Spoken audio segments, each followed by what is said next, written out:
நித்தம் நீதான் உழைச்சி பாரு, மெத்த இல்லாம தூக்கம் வரும்.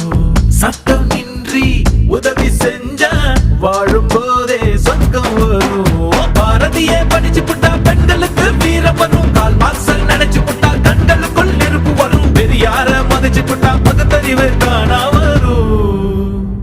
அம்மா அப்பாவை வணங்கி பாரு, எல்லாருக்கும் எல்லாம் வரும்.